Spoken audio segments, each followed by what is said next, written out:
All right. So here we are, episode number 3. Oh, man. So the overall idea that I'm trying to convey in these first few episodes is culture for a community is non-negotiable. You're going to develop a culture regardless of your intention to do so. And so I kind of find, I think that intending to build a culture is better than letting it build itself. And by all means, last week's episode about the end times and hope for the future, I think that's the most important filter, the most important thing that sets New Age Christianity. And New Age Christianity is not the only Christian system, if you will. Not that we're a system. I don't even know what we are yet. Maybe someday we'll be a system. But anyways, New Age Christianity is not the only belief system that believes in preterism or hope for a future. But it is rare. And I think it is one of those things that absolutely has to set the tone for why a group of people would even get together, why a group of people would dare to believe differently. And right behind that is, so what is this group of people like? Relationally, emotionally, can I trust them? Are they just like all those other systems where it's you get used and abused? Is it like those systems where it's a lot of try harder, do better? Is it like those systems where no matter what you do, you never really seem like you're part of it? And the hope is obviously no. Nobody sets out to build a community of people that is surface level. Nobody says, oh, you know what? I have an idea. Let's build an organization that has no life in it. If people do set out to do that, well, they seem to be doing a pretty good job. But let's be honest, that's not what people set out to do. They want to help people. They want to change people's lives. And so I think one of the main reasons why it just doesn't seem to work very often is what we're going to talk about today. And that is the culture. The culture that you build, or better yet, the culture that gets built. It's going to happen, and it's going to really end up being the main filter that nobody talks about. The main driver that nobody thinks about is just in there.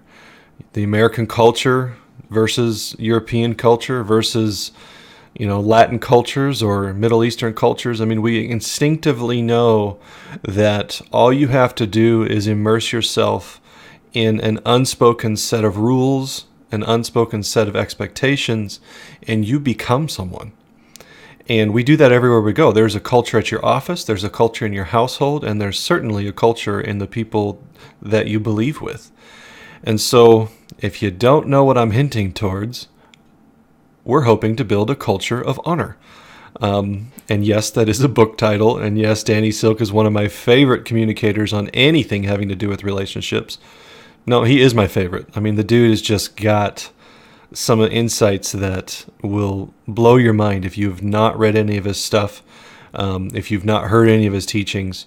I highly recommend his book, Culture of Honor, and I highly recommend his book, Keep Your Love On. Both of those are, they've changed my life, and they've changed the community that I surround myself with. And I keep hinting towards us and we and community. And if you've never met any of us and somehow you stumbled on this through a search engine or whatever, I've largely been surrounding myself with a group of people that, we've been earmarked by, we love Jesus, we want to be serious about our faith, but we just can't do church anymore. And so it's ebbed and flowed anywhere from, a dozen to a few dozen people. It's mostly been kind of a house church concept. It's growing right now because, tools like this. I'm a teacher by heart, at heart, I should say. And the number one thing this community's been asking me for a few years is, Austin, can you please share this stuff so that we can share it with our friends? And so, yeah, there's I don't know, somewhere between, depending on how you count it, anywhere from, a dozen to a couple hundred people that I would say are part of this community. And every time I consider what that community could become, there are a few things that I just know are non-negotiable for me. Last week's episode on hope for the future is one of them, and this week's episode on honor is the other.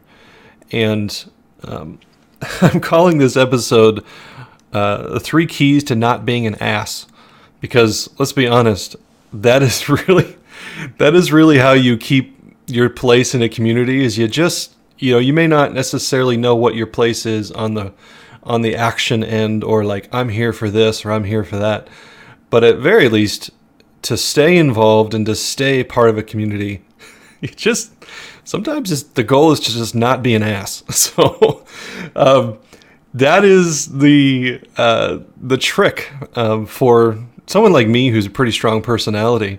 Maybe I'm just preaching to myself right now. It's taken a long time for me to hold my opinions and hold who I am in balance with who other people are, because I have these beliefs that other people, crazy, shocking idea, other people have value and their opinions have value, and maybe I'm wrong, but I don't think through my conclusions very lightly. So admitting I'm wrong requires other people to jump a lot of hurdles and go through a lot of doors before I'll go, oh, maybe that is something I hadn't thought of. And I don't do it on purpose. I have strong opinions, and I'm one of those people that is comfortable in my opinions. I've been crucified so many times, I've lost count. So it doesn't scare me to be in disagreement, and it doesn't scare me to be wrong. I just don't take that process lightly. And so I've had to learn how to do all that without being an ass. And that is kind of some of the insights I feel like I want to share, because this community is going to have a lot of people like me. That's how life works. I'm a teacher of a certain sort, and I'm going to attract certain people that are like me, or at least close to my personality. And so I don't want to be in a community with a bunch of know-it-alls. I don't want to be in a community with a bunch of people that are so set in their ways and their opinions that New Age Christianity becomes known as one of those groups. This is not a Westboro Baptist stand at the street corner and tell everyone they're wrong. And nor is this, a community that asks a bunch of questions and doesn't have answers. We have answers, and it's okay to have answers, and there's nothing wrong with it. But how do you do it honorably? And so the 3 keys to not being an ass are, number 1, if you get offended at anything, being offended is your fault. And I'll explain it. But being offended actually has nothing to do with what other people are doing or saying. It is 100% your fault. And it's actually one of my favorite things to do is be offended. Because it is one of the best tools at our disposal for us to grow. And I'll explain that. Number 2, is discussions or arguments. They're not about agreement. Life is not about agreeing with everybody. Life is, and those things, they're about understanding people. And I think I've mentioned this in the previous episodes, maybe the first episode, where if you're involved with any discussion, online, in person, around the Thanksgiving dinner table, which is coming up. Happy Thanksgiving, everyone. If you're in the arguments or in the discussion in order to get everyone to agree with you, it's not going to work. It rarely ever does. And the only way it does work that way is if that is the premise of the discussion. And people rarely go in and say, okay, the point of this discussion is to come out with a common conclusion. It's usually the point of this discussion is for me to convince you that I'm right. And, well, the definition of insanity is doing the same thing over and over again, expecting different results. I stopped doing that. And guess what? I'm no longer insane. So, and then lastly, is knowing who you are. If you don't want to be an ass, the last key is knowing who you are. Because knowing who you are, in short, and we'll unpack all of these, knowing who you are allows you to not be, one, so easily offended, but it also allows you to just understand people and walk away and not be challenged by a difference of opinion. And last but not least, you're not threatened by other ideas. Most honor just gets thrown out the window when you feel threatened, and people feel like they weren't heard, or the other person is offending God or offending a minority group or whatever. We get offended and we get hurt and we get threatened by so many ideas. And if you look at Jesus and you look at his life, how many times did he get threatened by something the Pharisees said? How many times did he get up in arms? No, he was constantly in control. Not because he was trying to control them, but because he wasn't trying to control them. Think about that. He had control because his goal wasn't control. God is not the great control freak in the sky, by the way. That's a whole nother discussion about honor between you and God. But he's not trying to control your life. And if you think, one of my favorite / least favorite memes that I've seen is this little boy going up to his dad, and it's this prayer that says, "Dear Dad, I give you my life. Use me however you want. Even if I don't want to do it, make me do it. Even if I don't think it's right, make me do it." Like this whole discussion between him and his dad. And if you read it, it's essentially a prayer that most Christians pray about: God, control me. Even if I don't want to, even if I don't like it, even if I don't understand it, even if I'm kicking back against it, force me to do it. And the father's sitting there like, why on earth would I do that? Anyway, so even God honors you because he's not trying to control you. And so knowing who you are removes the need for controlling people. So those are the 3 keys to not being an ass. Let's dive right into one of the first one. By the way, if me saying ass bothers you, I'm sorry. I don't plan on cussing a lot, but language is useful. Language has purpose. And when you're no longer under the law, there is freedom to use language appropriately. And I think that's a very appropriate use of the word. So, being offended is your fault. If you've been on the website, newagechristianity.org, you should see somewhere on there, there's a recording, a discussion between myself and a woman by the name of Kayleen Hale. She's a spiritual daughter of mine, and we're both verbal processors, so it makes it very easy for us to go through and just talk about stuff for hours. And we recorded one of those sessions about offense. And I highly recommend watching it. The audio is not the best, but there's a lot of little nuggets in there. But some of the big ones that I've taught for years is when you're offended, the only reason you can get offended is if there's a hook in you that somebody can grab onto. Let me explain. So if I'll pretend like, now I won't use guys, girls. Let me use something so outrageous. If I genuinely came up to you and said, you were the ugliest dolphin I've ever seen, you would certainly not be offended. You would be confused because you're not a dolphin, right? There's nothing true about you being a dolphin. There's nothing true in my statement. And you're going to think one of 2 things. Either I'm a crazy person, and you're going to feel bad for me because I'm a crazy person, or you're going to laugh because it was funny. And I'm not saying that was a funny joke. It's just an example of, like, you're the ugliest dolphin I've ever seen. There's nothing true, therefore there's nothing to hook onto you, unless for some reason you've wanted to be a dolphin, and that's offensive. But offense is a window into your own beliefs. It's a window into your spirit about what you think about yourself. And so when someone says you're fat, or you're ugly, or you're the ugliest woman I've ever seen, or the ugliest man I've ever seen, or you're stupid, or you're not smart, and each of us has our own triggers. The difference between being stupid and not smart depends on your history, depends on what people have told you, depends on what your trigger is. Because people who know they're not stupid, but they don't necessarily think their definition of smart is yay high, one can be offensive versus the other. And so it's a tailor-made opportunity for you to figure out what you still don't believe about yourself or what you still do believe about yourself. So for me, for the last few years, because I've worked so much on these things, I've gotten to the point where when I get offended, I have learned how to let that be a gift. And when people tell me something, for instance, one of my biggest challenges is I can teach and I can communicate things in this way fairly well. And people regularly tell me, wow, Austin, it just makes so much sense. When you say this or that, it just makes sense.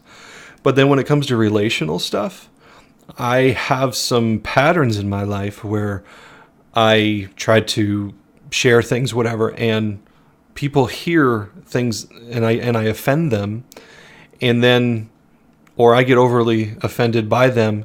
And so when those moments happen, instead of blaming the other person or blaming circumstances, I pause, and it's become a very quick, almost immediate realization that, wow, I just got offended.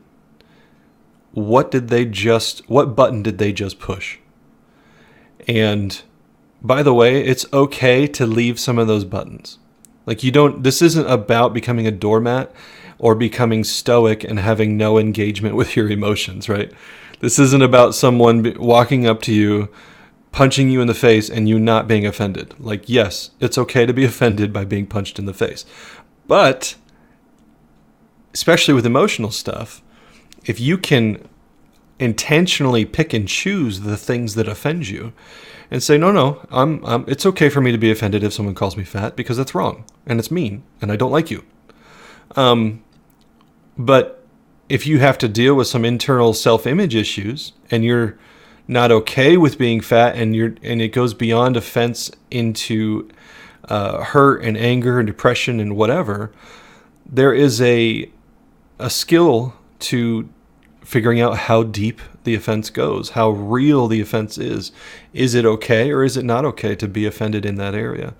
And so I've learned how to immediately flip the switch. And when somebody offends me, I let the emotion flow. I don't just shut it off. I let the emotion flow, and I give myself sometimes a few minutes. Usually it maybe 60 to 90 seconds where I just like, okay, that person just pissed me off, and I'm going to not say something for a bit.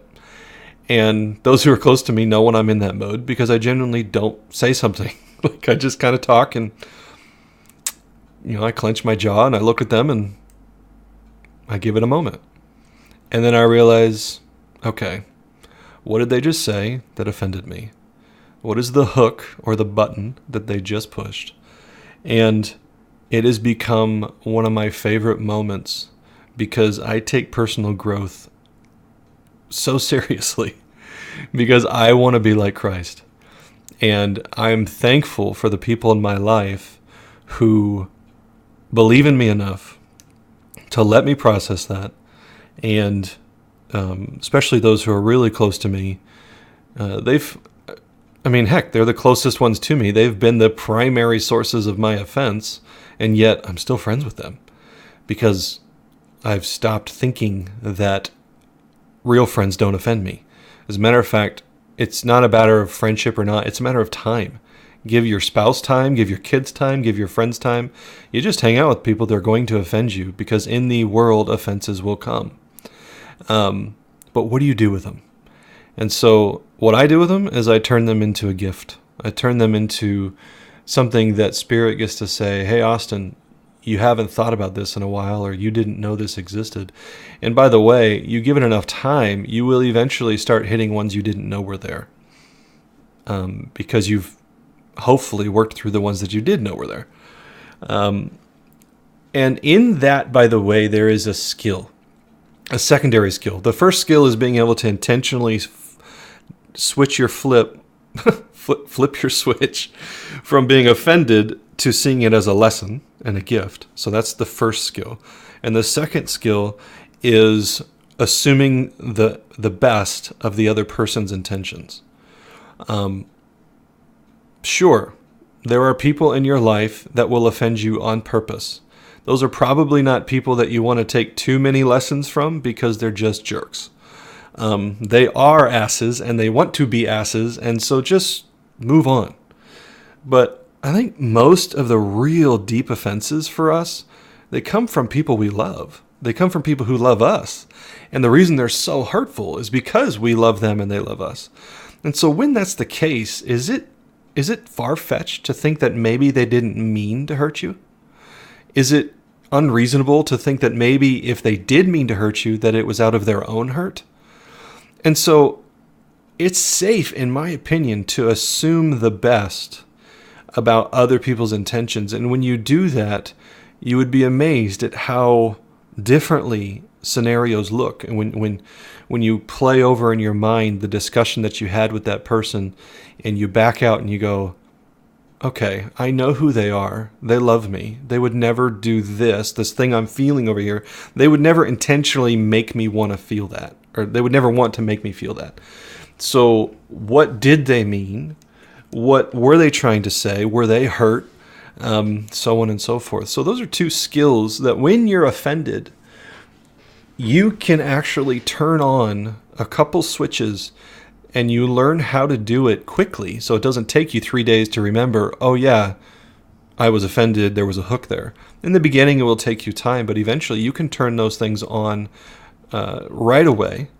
And you can be in the middle of the conversation 1 minute after they said it, and you're still engaged and loving them and strong in who you are. And you're letting the energy flow. You know, offenses are great. You're not blocking it, and you're not beating yourself up because you felt it. You're just being thankful for the opportunity to see deeper into your own soul, deeper into your own spirit, deeper into your own beliefs. And if you have the right relationship with those people, you can process it immediately. And some of you aren't that. Some of you need to go home and sit with it. Whatever you got to do what you got to do.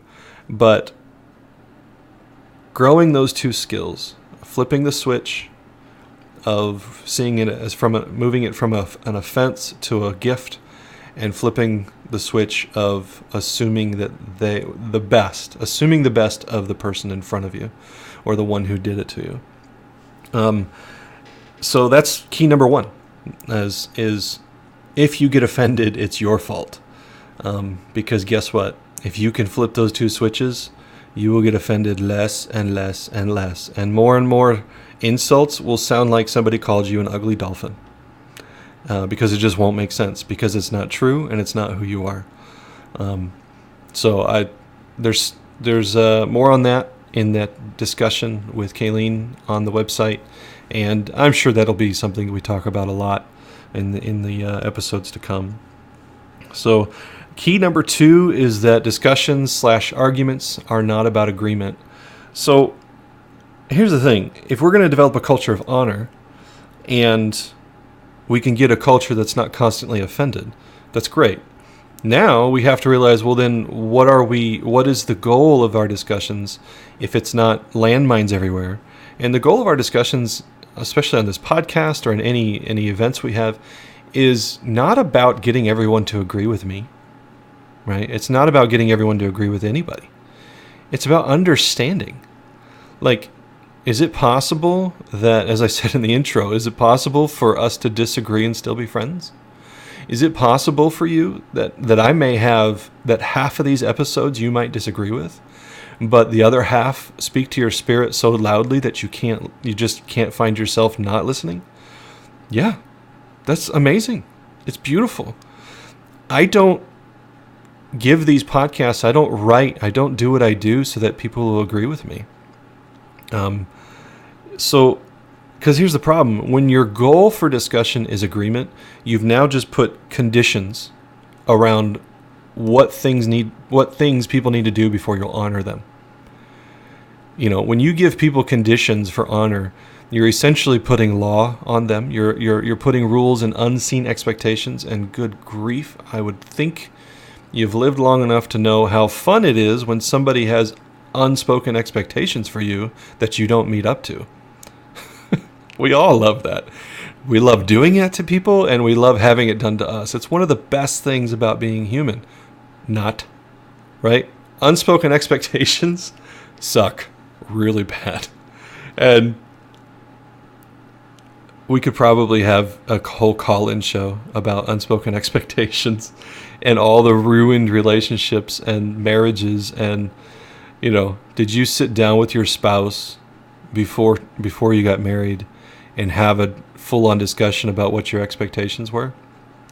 My spiritual father, Jimmy Englehart, talks about how he realized that he and his wife never had that discussion, and it was years later that they sat down and they talked about what their expectations were. And now years later, it's funny because so many of them haven't been met, right? And it's a pretty funny story. But so when you bring in, you must agree with me in order for me to be happy with you, you've put an expectation on them that, what are the chances they're going to meet that? What are the chances you agree with yourself from last week? Like, by the way, if you haven't changed your mind about something this year, I encourage you to examine that, because that's scary. Like, change your mind about stuff until we all start looking and living and acting like Christ. You got to change your mind and keep changing it and keep growing. Truth is a spiral. It's not a linear staircase. That you keep revisiting the same ideas over and over again, but you're at a higher level. So you don't even agree with yourself from last week or a month ago or last year. So how is it that you're going to put agreement between you and somebody else before you'll honor them?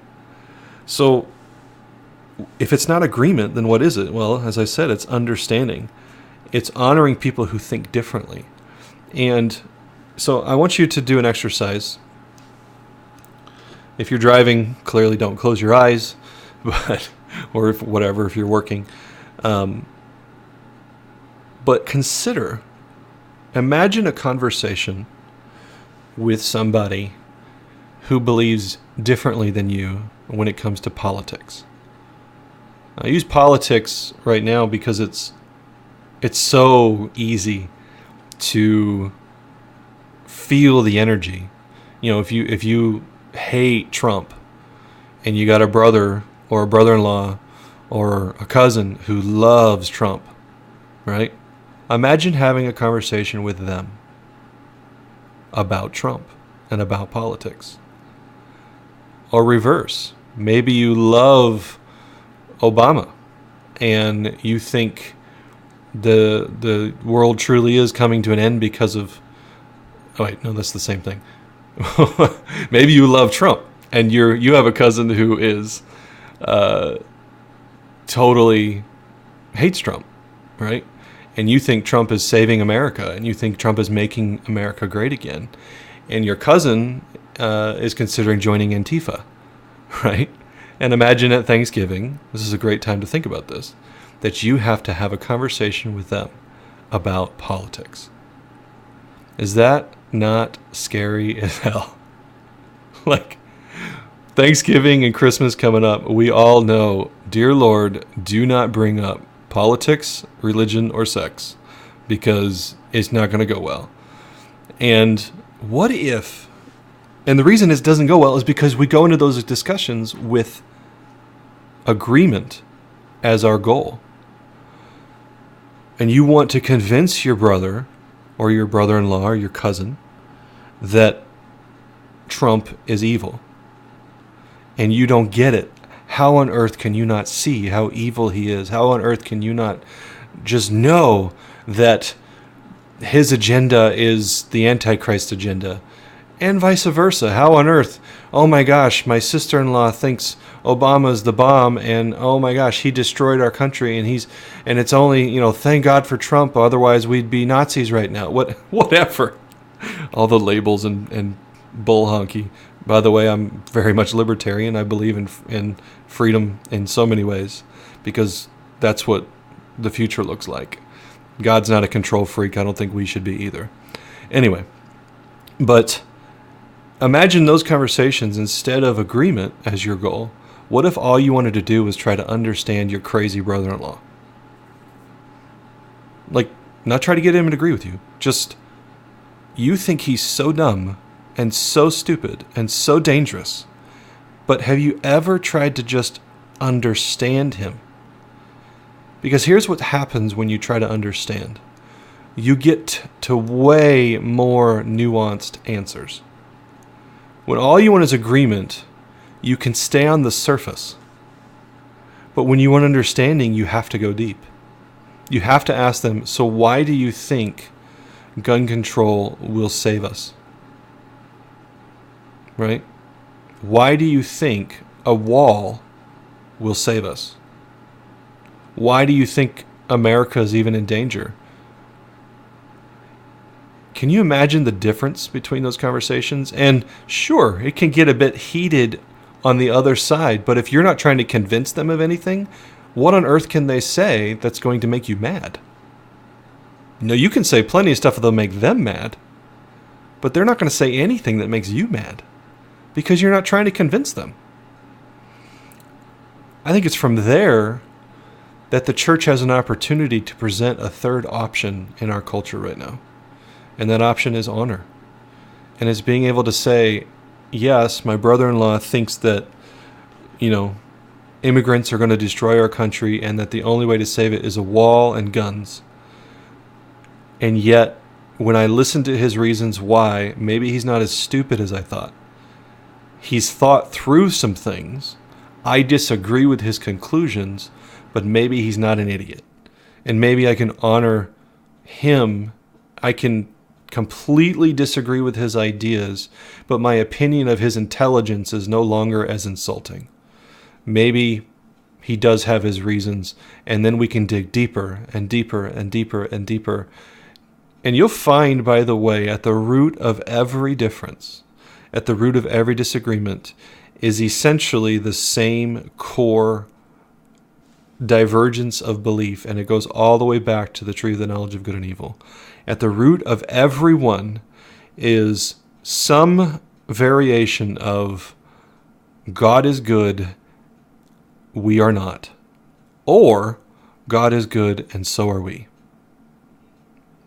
Man's belief about himself is the core foundational seed that creates the fork in the tree. And if you can dig that deep, I guarantee you the ability to honor someone you disagree with becomes so incredibly easy. As a matter of fact, you might even enjoy it. You might even enjoy getting to Thanksgiving dinner with your family and looking forward to a nice, healthy discussion with your crazy brother-in-law. By the way, this is very real for me. I don't know if my younger brother will ever listen to this podcast. He's a very passionate believer. He's a pastor.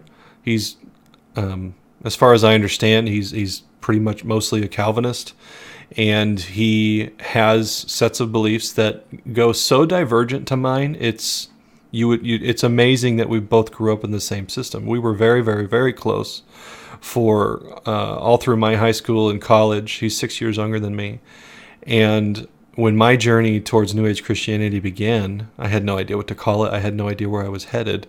When my journey began, he felt so strongly that I was headed down the wrong path that he wrote a letter to me, and he followed what he believed to be the scriptural principles for breaking fellowship for anybody who's in apostasy.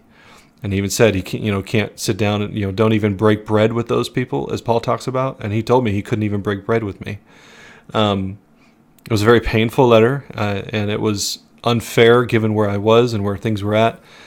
And over the last 10 years, he and I have rebuilt relationship from that low point to where, if you ask my wife, the last time we got together for last Thanksgiving, last year, we were up till 3, 4, 5 a.m. in the morning, 3-4 days straight.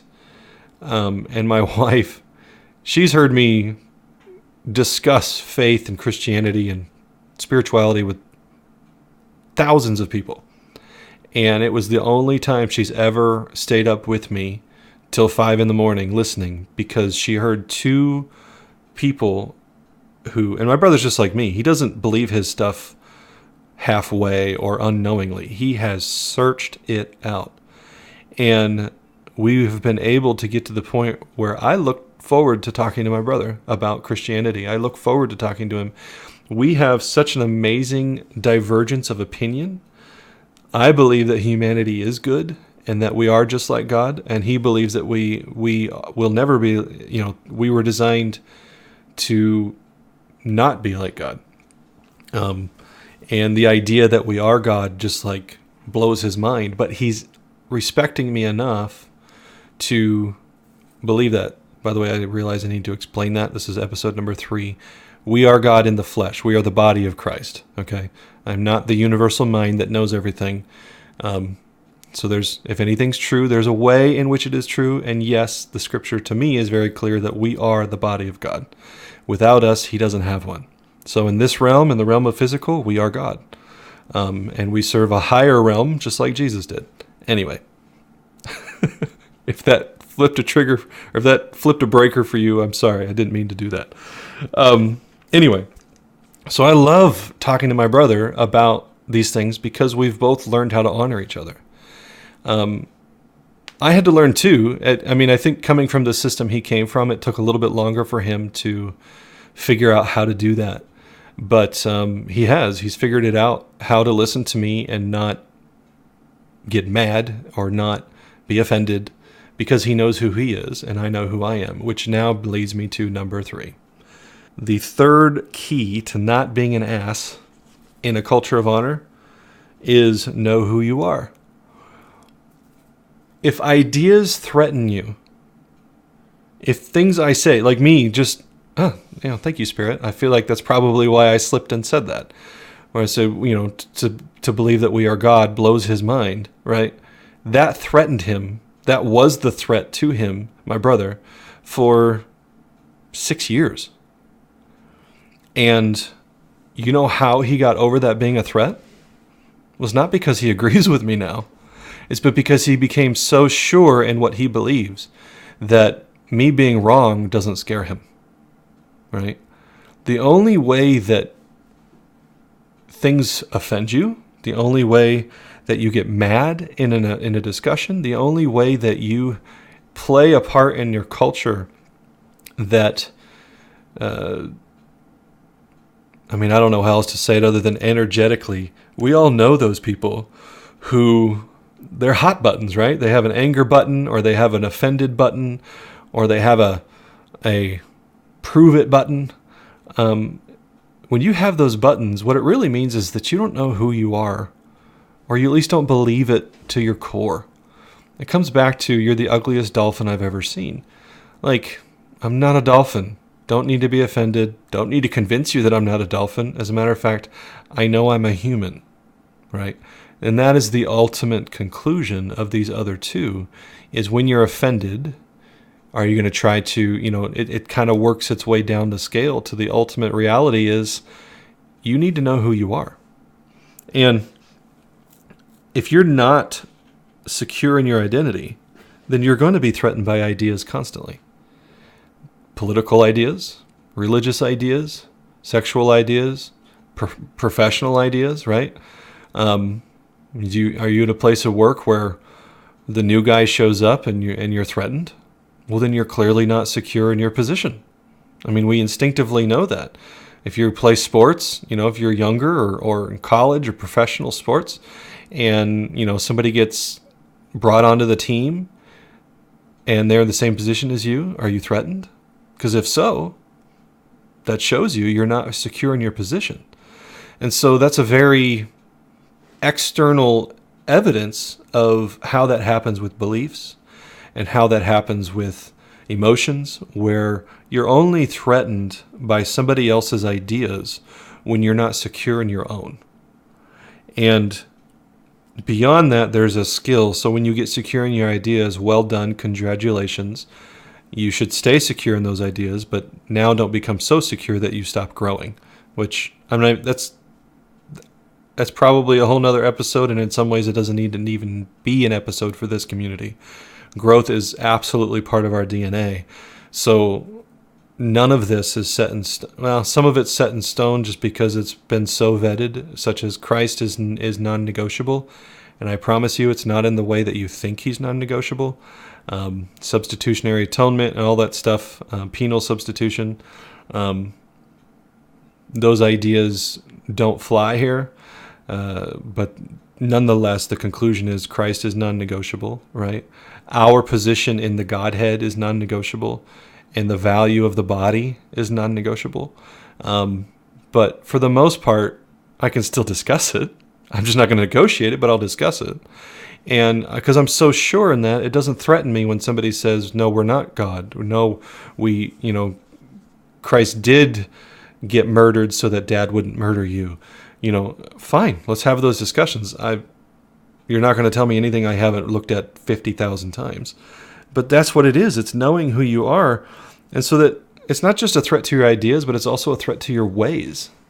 When you say, I think a great discussion on this one is homosexuality, right? I have my opinions about homosexuality as far as its place in the natural order of things.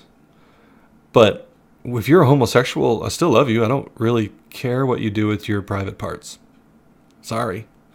And for those Christians out there who want me to care, you should examine why you want me to care. Because that's like a three-way weirdness of ideas and beliefs that, oh my gosh, I'm so offended that Rob Bell isn't mad at homosexuals. What?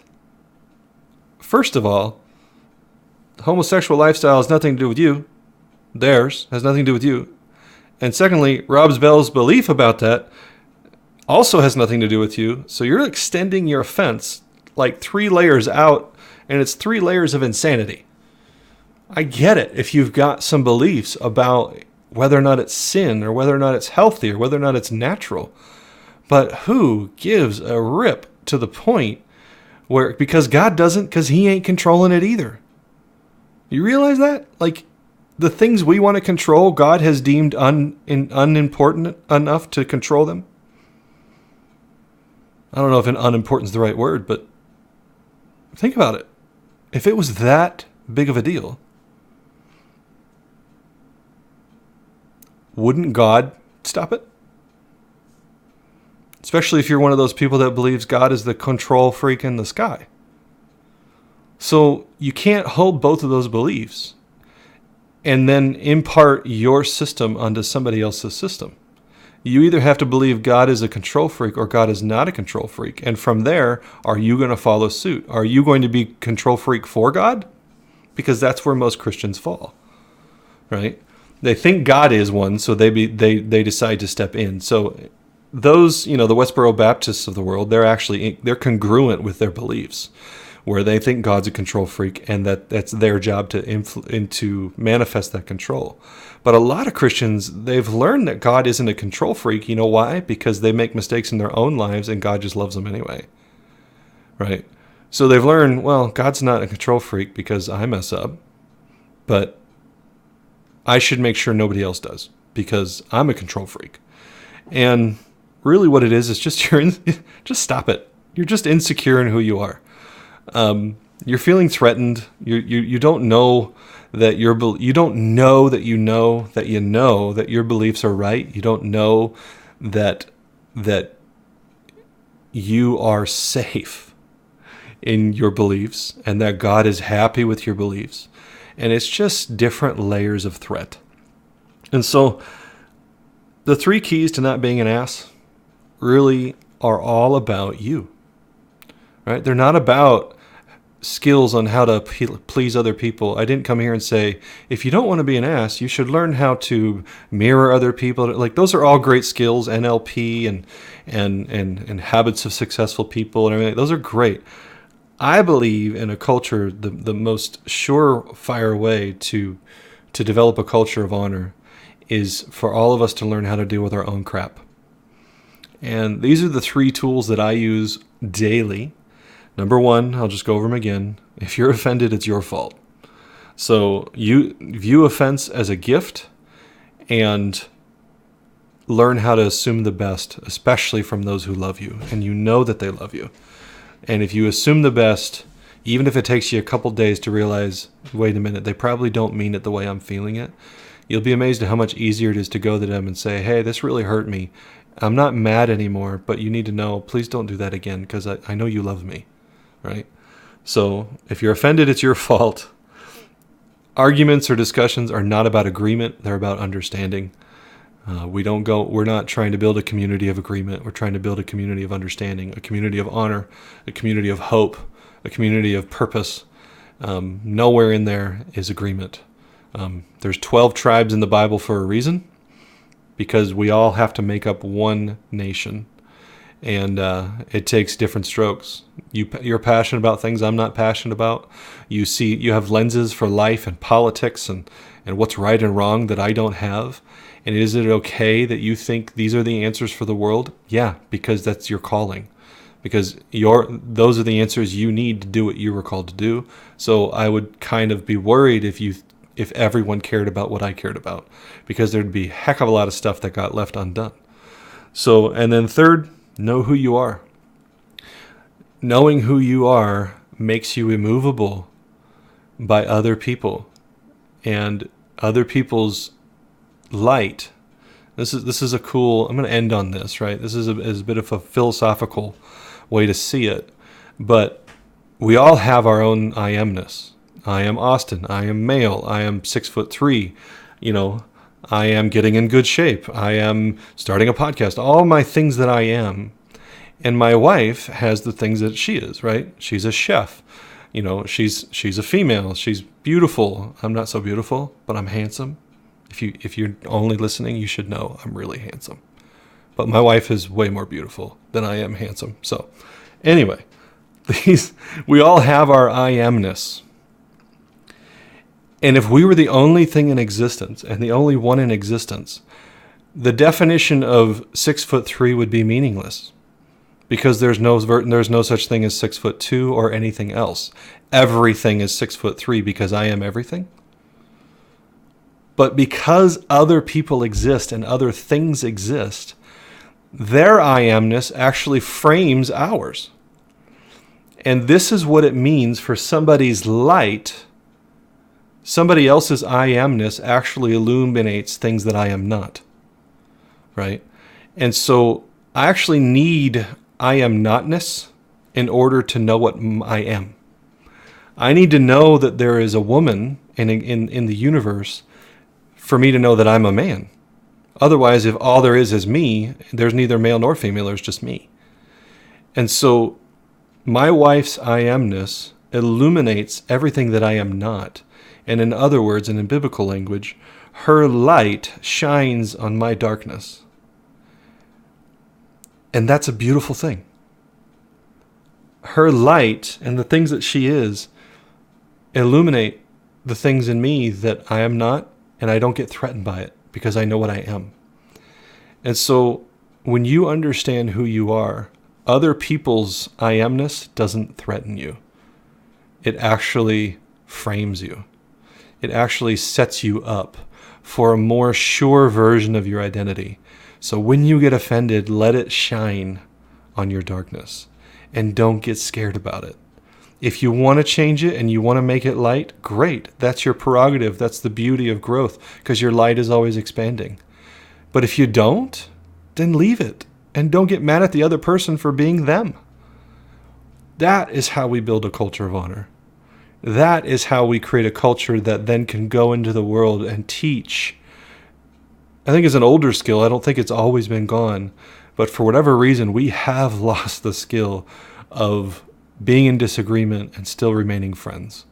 We've lost these arts and these nuances of relationship. And I'm hoping New Age Christianity can be one of many that begin to turn this around. And this is not about debasing of self or denying self. Right? This is actually embracing self. This is actually embracing who you are so that you can then be free to embrace everyone else. Take care of the inside of the cup. The outside will take care of itself. Do unto others as you would do unto yourself. So if you can't love yourself, you can't love others. This idea is not new. For whatever reason, it's just hard to grasp in our culture. So I hope this helps, guys. As always, thank you for your time. So there's a few things coming up with the community, New Age Christian community, that I'm excited to announce. One is, now that the podcast is up and running, the next thing I'm working on is I'll be launching an intensive study group. We'll have a weekly call, a video call. It'll be for those of you specifically those of you who have deep questions that, the podcast only has a certain format where we can't really get deep into typologies and Bible verses and everything. And we'll get there, but we just can't go deep, right? We can't go deep into preterism because it can get a bit boring, but some of you really want that stuff. So I'm going to be starting this group. It'll be a paid group. There'll be different levels that you can subscribe to. The very least, it would be a weekly meeting. And if you want more engagement, that'll be available. And then I keep forgetting to ask, but if you would consider donating, we are a 501c3 nonprofit. There's a donate link right on the sidebar on the website. There's a donate link on the Facebook page. If you haven't followed us on Facebook, New Age Christianity is our group name. More and more of this stuff will be popping up there. And I'm hoping that these tools will continue to give you what you need and help this community grow. Love you guys, and we'll see you next week on the next episode.